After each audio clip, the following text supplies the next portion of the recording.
side. The old Lord North man. side. Okay. Yeah. Across The from old our Lorman bank building. where the guitar place was. Tell me.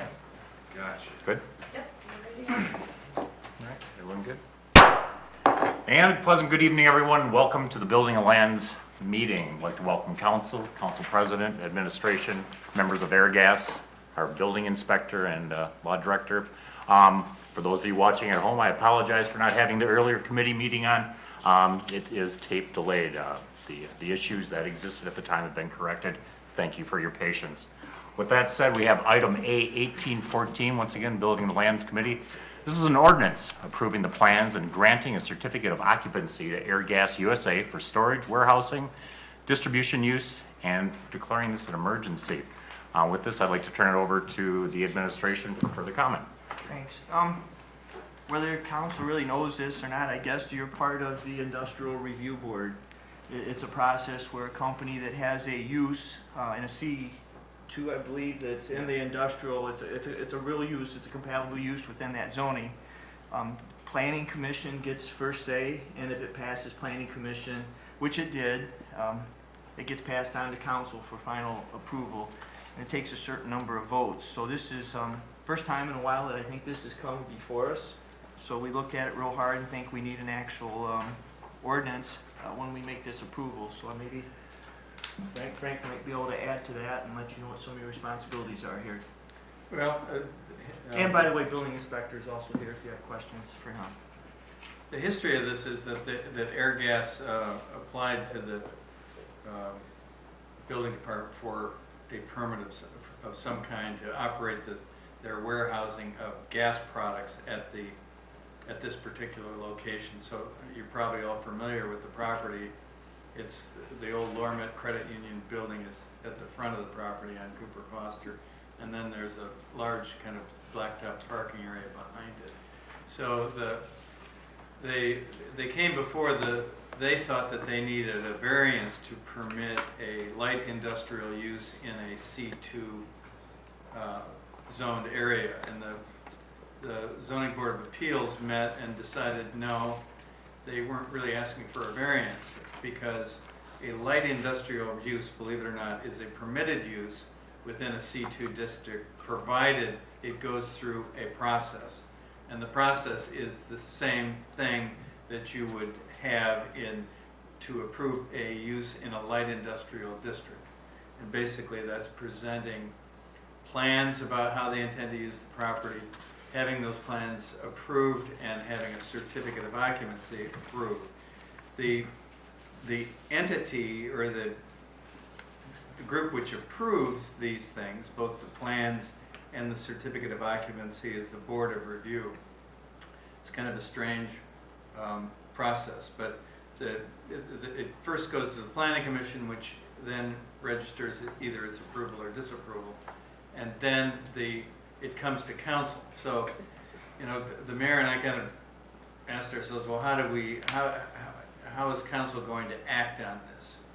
And I think we both came to the conclusion that the ordinance refers to council itself as a member, a constituent member of the board of review.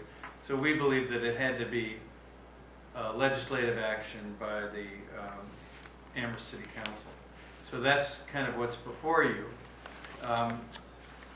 Interestingly, the regulation is that the board of review has to approve the plans by a 3/4 vote. So in order to approve the certificate of occupancy and the plans that have been submitted, council has to approve it by a 3/4 majority. That also then complies with, you know, the emergency, because that obviously requires 2/3. So the ordinance is a little of this and a little of that, but I think that the way we've done it makes sure that it's done appropriately and nobody can challenge the way that it was done. So I don't know if there are other questions. I'd be happy to answer them. And maybe they would like the people from Airgas might like. It did pass a planning commission unanimous. And John, Mr. Jeffries is the chairman of that board, and our building inspector was there for that meeting if you have questions. Okay. Anyone on council have any questions for the law director or anyone in the administration? Just have one real quick one. With regards to the process we're following, is this an ordinance created by the Amherst City Council of years going by, or is this statute driven No, from it's the by state? the Amherst codified ordinances. Okay, 114106. thank you.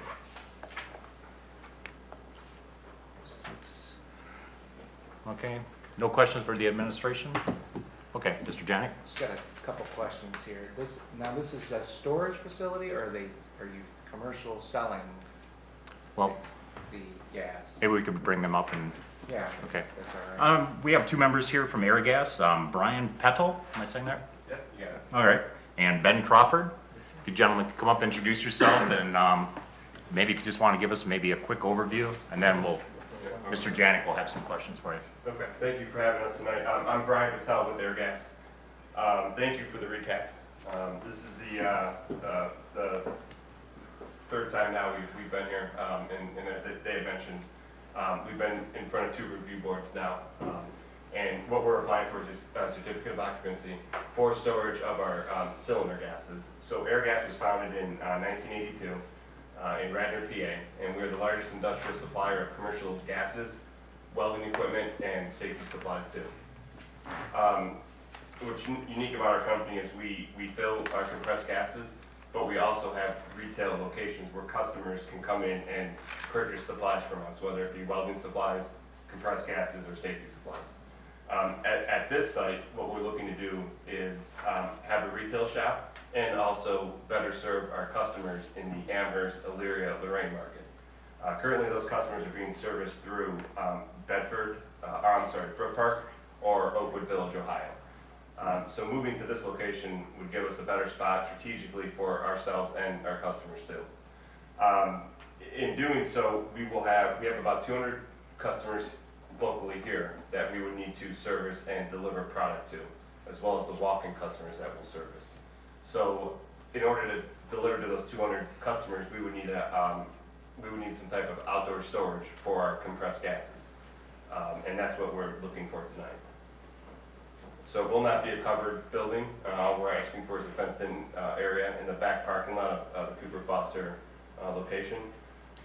And we would house a truck within that fence and compressed gases too.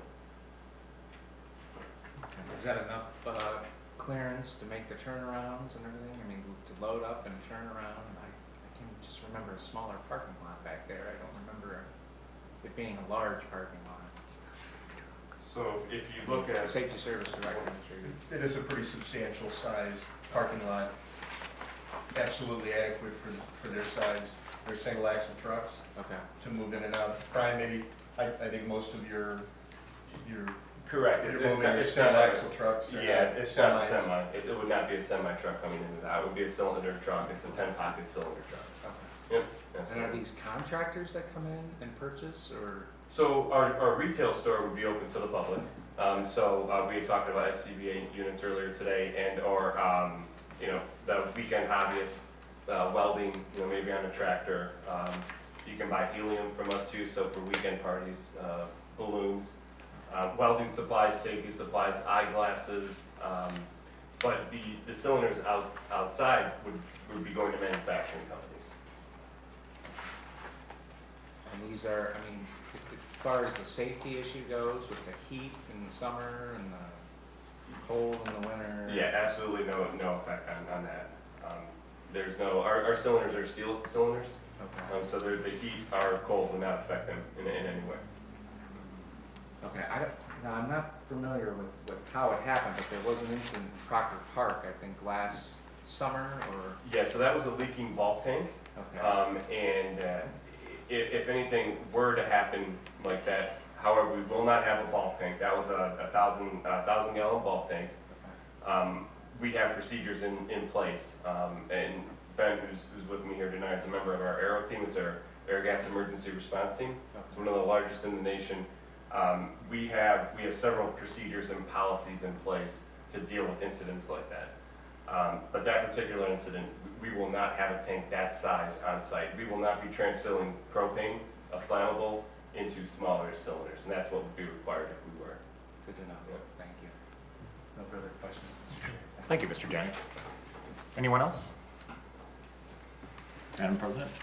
I'd just like to comment that since I do most of my work is with industrial facilities, I recognize that the work that you're providing is an essential service, and it's a good sign of economic recovery in this area, because we have had services like this in the area, and they've kind of gone by the wayside with the failure of our industrial facilities in Lorain County. And I think that your 200 plus industrial customers really do need this in the area so that we can have continuing economic recovery. And again, I think it's a really good indication that there is some good progress being made for industrial recovery. So that's the end of my comments. Yeah, I'd like to add, I do think, as far as an economic gauge, Airgas, we service so many different industries and market segments that it is a good gauge. And for us to be expanding this way, trying to bridge the gap from Cleveland to Toledo speaks volumes to what's happening here. And it would put us in a better position to service the local customers, and I'm sure they would greatly appreciate it. As they grow, we can service them better because we're local. Okay. Mr. Nahorn? Just briefly, I thank Mr. Janik for bringing up some safety issues. I feel a little bit more at ease about that now, so thank you. And then also echo Mrs. Vasil's comments about having that in this area. It'd be nice to get that property developed again and get some tax dollars coming in from that area. So thank you. Is there anything else, Mr. Nahorn? That's all. Okay, thank you. Mr. Tom? Anyone else? Alrighty. Mr. Calgar? Make a motion to take A1814 to the floor of council with the emergency. Thank you. I have a second. Mr. Nahorn? Second. With that, I have a motion to take this to the floor of council with the emergency. Motion was made by Mr. Calgar, second by Mr. Nahorn. Any final or additional comments? With that, I'll just do a simple voice vote. All in favor say yay. Yay. Anyone against, say nay. Passes unanimously, 7-0. 6-0, thank you. Mr. Calgar? Move to adjourn. Yes. Mr. Debinski? Second. With that, I have a motion and a second to adjourn. All in favor, say yay. Yay. Anyone against, nay. Passes 6-0. We are adjourned at 7:45. Thank you. Thank you. Thank you. Thank you.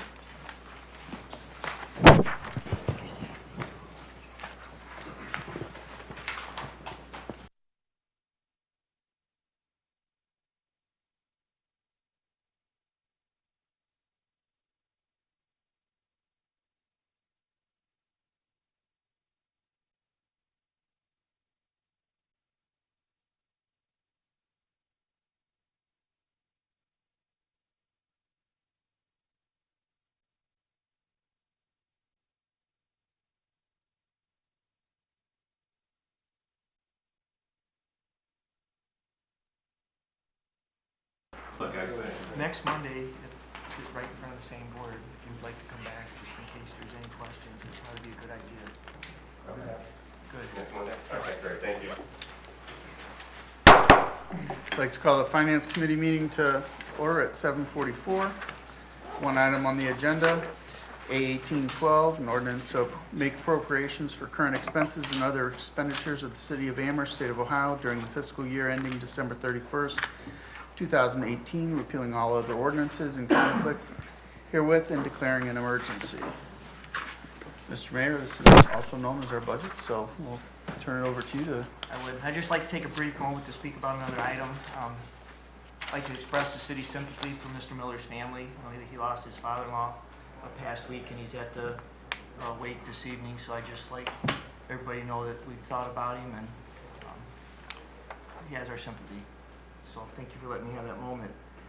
This is this year's final budget. It's a big budget, but it's a balanced budget. We tapped into our income tax resources. We had a very good carryover. But there are just 2 changes I'd like to make to this. We'll just pencil them in, and then next week I'll get you some replacement pages for next week. In the park budget, which is the 204 budget, if you turn, and there's not page numbers, but it's 204 3001 52410. We just today, and it's kind of coincidental timing, received a bill from our concession supplier for the pool from last year with $1,600 worth of bills from last year's pool. So I want to add $1,600 to this year's budget to cover last year's expense. So that $8,000 will raise to $9,600. And again, that I'll give you some replacement pages in your box that'll just reflect that change. And then in the electric department's budget, 620 pages, 5001 52303 in the training.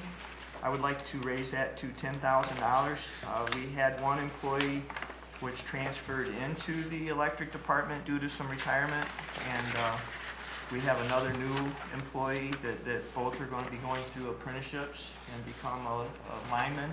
So we're going to need a little bit extra money for some books and some training and some schools there. So I will, again, you'll have some new pages for that. I'm sorry, before how the next much was meeting. that, Mr. Mayor? What's that? It moved from 5,000 to what number? 10,000.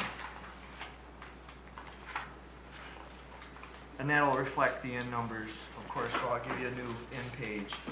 And then before the meeting, I gave you a handout, and what this is, it's our overhead allocations for the IT department. Made very clear that council wanted to see an IT budget for this year. So we put some formulas together. We worked with the auditor's department, worked with the IT director, and we gave some percentages and numbers with reflection to different, because of how many people we had in your department, how many computers and phones with extensions, and it was all put together in a formula. And that's how these percentages came out, and we also gave some weight to each one of those items. So we came up with a $275,000 budget, and these numbers in this allocation is what will be taken from each department to fund the IT department. I mean, if the auditor would like to add to anything to that, that's really unique for Amherst. I think it's the first time we've funded a department this way, but everybody, I think, needs to pay their fair share. Everybody's going to use IT. Yes, sir. Thank you, Mr. Mayor. Just to add on to every department's allocation, you'll notice at the end of their budget line item, there's a transfer out dollar amount, and that is the amount that equates to the percentage that adds up for the IT allocation. The only department I think that doesn't, that is lumped into is the income tax. It's lumped into that total dollar amount. It was in the, I think we just put on it, it's just somewhat the treasurer's department. Some of the biggest changes you'll see, the police department. We typically take advantage of a lot of part-time work, so we were able to find the money in this budget to fund 2 full-time police officers and 1 full-time dispatcher, and there's going to be some adjustments. There's not much change in the part-time line item this year because most of these people will be hired as a part-time person. At the end of their training, they'll become full-time. So that budget was raised due to that. Within that budget, there's also a position the police chief wants to add, a civilian supervisor, which would supervise the dispatchers. He's going to be presenting you a new ordinance for that position later. So that, if not approved by council, that item, that salaries item could go back down a little bit, but that number is already figured in the budget for now in anticipation that council will approve that position. Quite a bit of, we did, there's allocation from the general fund to the street fund, the 201 account. Last couple years, it's been 85% to the general fund, 50% to the street department, street fund. And what we have done with that this year is 70-30. There was some money in the balance of the income tax department. We brought $600,000 extra over, so there's a $3.1 million allocation divided up that way, which leaves, we put about $500,000 in the capital outlay in the street department fund, and that we hope to improve more streets. with that money this year. If you have any questions, feel free to throw them at me, but pretty aggressive budget, but again, like I said, it is a balanced budget. We'll stick to this, and we have the funds for it. Thank you, Mr. Mayor. Does anyone on council have any questions for the administration? And I might just add, this has the emergency attached, but it can go 3 readings. It has to end up at the county auditor by March 1st. What's it? April 1st. You sure? Yep. March 31st? So we have time to read this 3 times regardless. Thank you. Mr. Wienarski? Thank you, Mr. Chair. Let's see here. First of all, I want to say thank you for creating the IT budget. I know it was additional work. I think it's great. I appreciate it. Looking at it, I can tell you guys put a lot of work into it. I'm very grateful for it. Additionally, I want to thank the auditors department for the format in which we were presented the budget this year. I liked it. It gave actual spending figures for the last 5 years, I believe. It really explained a lot of stuff up front that I don't have to ask questions for. I just went back and looked at the historical. So thank you for that. Just have one question. That's with regards to the building department. The budget's essentially flat. We're going to have another 200 homes coming in maybe in the next year and a half with the sidewalk program. Are we going to need to add more for part-time help?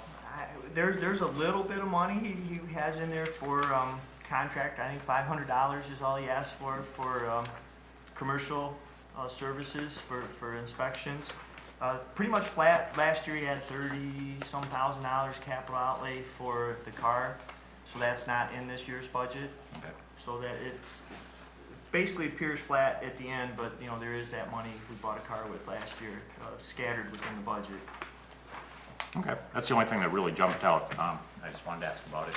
And I could see where, the additional money, I imagine, we have an additional 1.1 million in the water department. I'm guessing meters. It could be toward could be that part meter of that. project. We're hoping to take on some overtime to install some of those meters instead of paying outside contractors. There's a piece of equipment, a $200,000 excavator, that'll be somewhat financed by the water department. It'll be scattered out throughout some of the utilities, but the bulk of it should be water department. Okay, thank you. That's all I have. Thank you, Mr. Wienarski. Any other member of council wish to ask any questions? Mr. Wienarski? Seeing no more questions, I'll make a motion to send this to the floor of council with the emergency.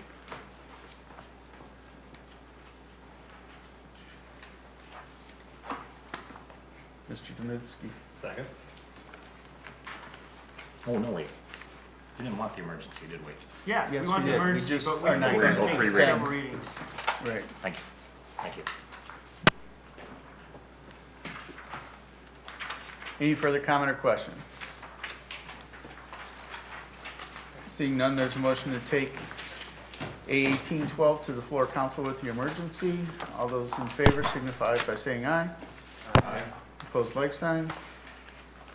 Motion carries 6-0. Mr. Dembinski? Mr. Wienarski? I'll second. Motion and a second to adjourn. All those in favor signify by saying aye. Aye. Opposed, like sign. Motion carries 6-0. We stand adjourned at 7:54. All the information does make it a lot easier to digest. It is. I don't know if somebody's ever, before, I don't think